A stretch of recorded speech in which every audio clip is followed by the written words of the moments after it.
Oi, esse é mais um vídeo aqui pro canal e a maior parte dele vai ser na forma de narração em cima de slides, ao contrário de outros que eu já fiz por aqui. Isso porque tem muito print, tem muita figura, ficaria difícil de fazer todo nesse formato como eu tô agora. E se vocês tiverem dificuldade de enxergar alguma coisa, figuras, detalhes, ou se vocês quiserem ler os textos originais que estão sendo citados aqui, é só procurar os links que vou colocar na descrição desse vídeo aqui.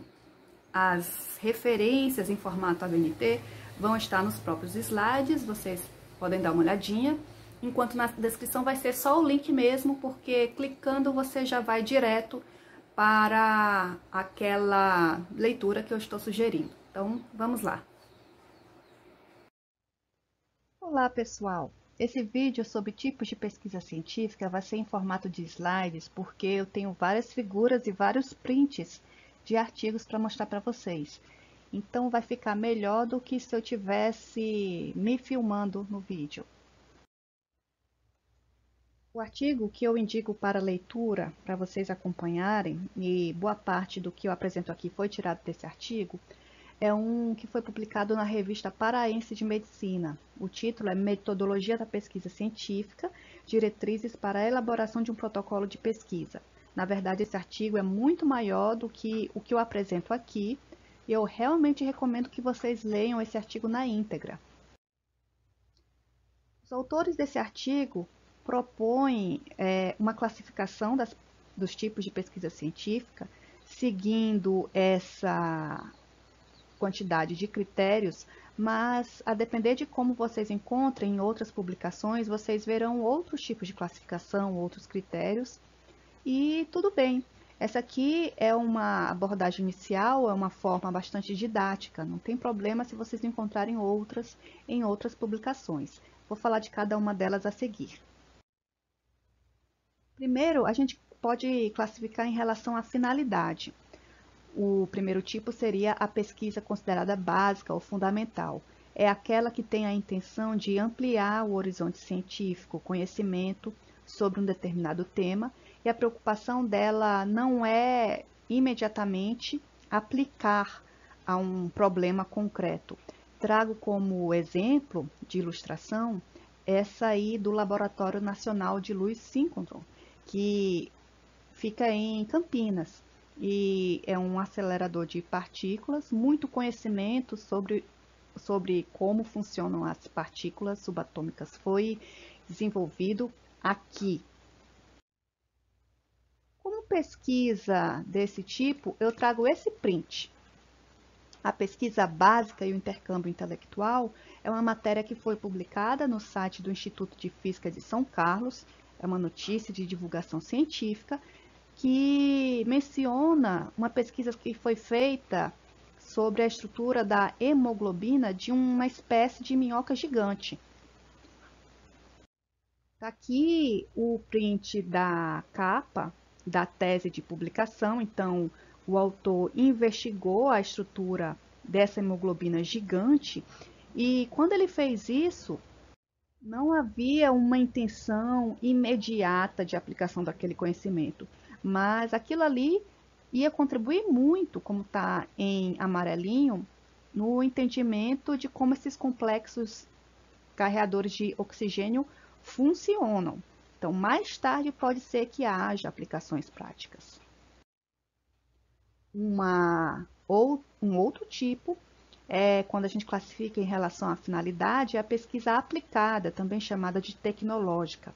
A figura que eu utilizo para ilustrar esse slide é de um artigo que menciona a utilização de gel de papaína, que é uma substância que vem sendo empregada para a remoção de tecido cariado, principalmente nas técnicas restauradoras atraumáticas. O print de pesquisa que eu trago é esse aqui. Vejam que é um artigo de 2011, o suporte ventilatório no tratamento de influenza A, H1N1 em unidade de terapia intensiva. Então, aqui coloquei em amarelo uma parte do resumo que mostra que essa é uma pesquisa de uma aplicação óbvia, né, de uma aplicação imediata. quando os autores falam, o desafio na atualidade é saber lidar com a gripe no novo século de forma adequada.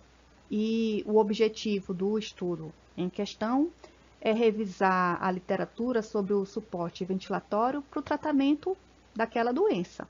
Então, é um exemplo muito típico de pesquisa aplicada. Trago só uma frase aqui da introdução da necessidade urgente de aplicação do conhecimento, porque à época estava muito próximo a pandemia disseminada da influenza H1N1, estava muito próximo temporalmente, e naquele ano de 2010 causou mais de 17 mil óbitos no mundo inteiro. Um outro critério que a gente pode classificar é em relação à natureza. Então, existem pesquisas que são do tipo observacional.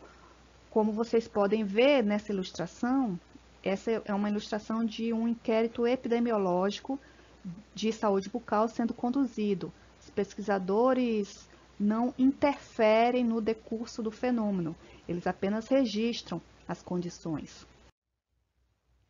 Um exemplo que eu tenho aqui de pesquisa sobre isso foi em 2015, quando se observou que havia uma relação entre microcefalia e vírus da Zika.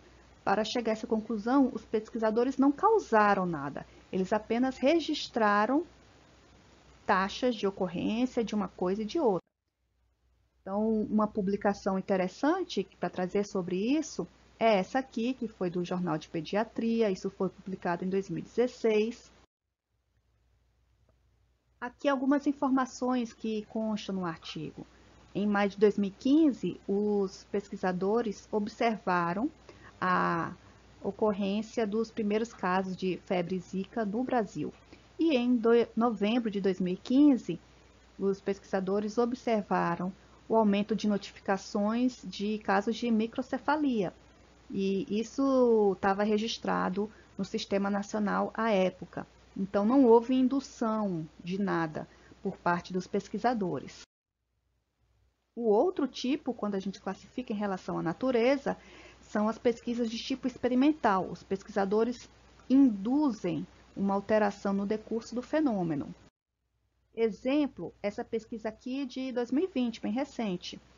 OM 85BV para prevenção primária das infecções recorrentes das vias aéreas. Isso aqui é um estudo piloto, não vou entrar nos detalhes desse tipo de classificação, mas eu quero mostrar para vocês, como ali está em amarelo, um estudo randomizado, duplo cego, controlado por placebo, com 54 crianças. Então, essas crianças recebiam uma cápsula por dia, só que uma parte delas recebia uma cápsula com a substância a ser investigada e a outra parte recebia uma cápsula de um placebo. Então, há uma intervenção dos pesquisadores para que a pesquisa possa ocorrer. Uma outra possibilidade de classificação é em relação à forma de abordagem. Temos, então, as pesquisas qualitativas. Um exemplo são as pesquisas etnográficas. Essa imagem ilustra uma pesquisa etnográfica conduzida por Malinowski. Mas existem outros tipos de pesquisas qualitativas também. Um exemplo é essa pesquisa que foi conduzida e publicada em 2013, motivos que levaram gestantes a não se vacinarem contra H1N1. Pesquisas qualitativas, em geral, utilizam técnicas de entrevistas semi-estruturadas, entrevistas em profundidade, observação, muitas vezes fazem recurso ao diário de campo. Em geral, elas têm a intenção de fazer o registro de significados, de sentidos. Então, esse exemplo de pesquisa que eu trouxe aqui é bastante representativo desse tipo de pesquisa. Vocês veem aqui em amarelo, né, as autoras falam estudo descritivo de abordagem qualitativa, e aí em azul vem mostrando, são entrevistas semi-estruturadas e discutidas pela análise de conteúdo. Então, aqui a gente vê que a técnica utilizada é uma técnica muito típica da pesquisa qualitativa, que são entrevistas semi-estruturadas. O outro tipo é a pesquisa quantitativa, quando a gente classifica em relação à forma de abordagem. A imagem que eu trago é o censo do IBGE sendo realizado, que traz um questionário estruturado. Então, o resultado depois é apresentado na forma de gráficos, tabelas.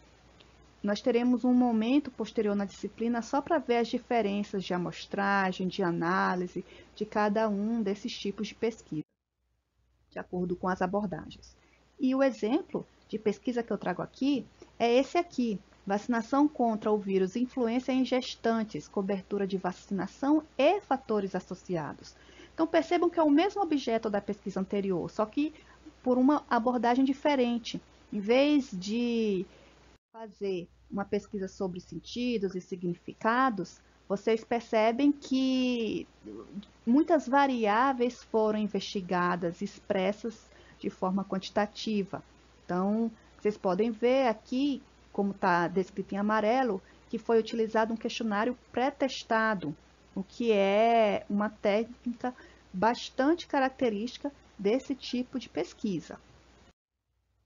Em relação aos objetivos, nós podemos classificar em pesquisa exploratória, como primeiro tipo, e esse tipo de pesquisa é aquela que promove uma aproximação inicial a um tema por parte do pesquisador. Muitas vezes é um tema novo, um fenômeno que ainda não foi investigado o suficiente. O exemplo que eu trago é dessa pesquisa que foi feita em 2004. Observem para a data de publicação. Impactos psicológicos do uso de celulares. É uma pesquisa exploratória com jovens brasileiros. Então, à época, não só o uso da telefonia celular era um fenômeno novo, como também as investigações sobre isso eram também novas. Por isso, a pesquisadora faz um estudo exploratório. O outro tipo, quando a gente considera o critério em relação a objetivos, é a pesquisa explicativa. Os pesquisadores já têm um conhecimento sobre o tema, já existe acúmulo na área, mas agora cumpre verificar como as variáveis se relacionam, qual o papel de cada fator, se é possível chegar à conclusão de que existem fatores que são mais relevantes para a ocorrência de determinados fenômenos. Essa ilustração aqui do slide representa bastante esse tipo de pesquisa. Trago como exemplo essa publicação que foi feita no ano de 2019, fatores associados ao óbito em casos graves de influenza A. Então vamos dar uma olhadinha. Lá na conclusão, os autores conseguem afirmar que uma série de variáveis, só para vocês terem uma ideia, baixa escolaridade, comorbidade, etc., estão relacionados a uma maior chance de evolução a óbito no caso dessa doença. Então, já não é mais uma aproximação preliminar, já é realmente uma tentativa de explicar o fenômeno. Em relação aos procedimentos técnicos, nós temos as pesquisas bibliográficas, que fazem recurso a publicações que podem ser artigos de revista, podem ser livros, relatórios técnicos, mas o que há em comum em todas essas fontes é que já são reflexões de pesquisadores que foram feitas anteriormente. Trago como exemplo esse artigo aqui, novamente sobre a influenza A H1N1, é uma revisão integrativa da literatura. Não vou falar aqui das diferentes revisões de literatura integrativa, sistemática, etc. Mas o que eu quero chamar a atenção, que está em amarelo, é que é feita uma consulta a artigos indexados em bases de dados, PubMed, Cielo. A gente vai aprender em outro momento como é que a gente faz isso. Então, aqui, outras pesquisas são levantadas pelos pesquisadores. Isso é diferente, e às vezes as pessoas confundem, da pesquisa documental. Na pesquisa documental, se faz recursos a fontes como jornais, cartas, mapas, atas, um conjunto de elementos, conjunto de fontes que não foi objeto de reflexão de pesquisadores anteriormente. Um exemplo a seguir vai ficar mais fácil de entender. Olhem só esse exemplo aqui. É novamente a gripe A, H1N1. Só que aqui, o que os autores investigam é como os jornais paranaenses repercutiram. Então, a fonte não são outras publicações científicas, são matérias jornalísticas. Eu achei muito interessante. Então, aqui eles dizem que estão fazendo uma pesquisa documental a partir de 2 jornais de grande circulação. Um outro tipo de pesquisa em relação aos procedimentos técnicos é a pesquisa laboratorial. Ela é caracterizada pelo desenvolvimento em um local controlado para que os pesquisadores possam ter uma maior certeza sobre quais são as variáveis que de fato estão agindo ali.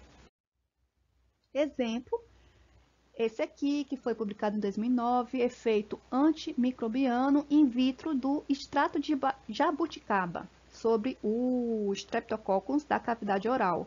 Então, desenvolvendo essa investigação num ambiente muito controlado, e esse efeito é in vitro, é possível ter um certo controle. Está aqui o resumo, foram 3 culturas que foram investigadas de como se comportavam quando sob ação desse extrato. E por fim, em relação a procedimentos técnicos, nós temos a pesquisa de campo. O exemplo de ilustração que trago são pesquisadores vendo os efeitos do óleo que foi derramado nas praias do Nordeste no ano passado. Também é possível trazer exemplos de pesquisa de campo na área da saúde, também é possível trazer na área das ciências sociais. Essa publicação investiga a condição de bucal em idosos que se encontram em instituições, então a pesquisa de campo de idosos nesses lugares. Entrevistaram e examinaram uma quantidade grande de idosos. Não é desenvolvido em laboratório, é num espaço externo. Trago também essa classificação em relação ao desenvolvimento no tempo, e as 2 ilustrações são metáforas. A gente fala de uma pesquisa transversal, que é a captura de um momento. Então, é como se fosse uma fotografia. E a pesquisa longitudinal é como se fosse um filme, ela faz o acompanhamento ao longo do tempo. Vou dar 2 exemplos. Esse aqui é um estudo transversal de toxoplasmose em alunas. As autoras fizeram uma investigação daquela situação momentânea em relação à toxoplasmose. Vocês podem ver em amarelo que a coleta se deu no período de março a setembro de 2008. Não foi um estudo que investigou como evoluía. Enquanto esse aqui, usei o ícone da filmadora, é uma análise longitudinal sobre perfil nutricional de crianças que nasceram em 93.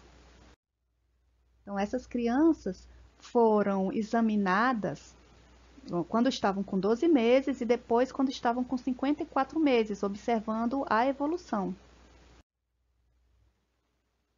Finalizo então com esse quadro que está no artigo que eu indiquei a vocês.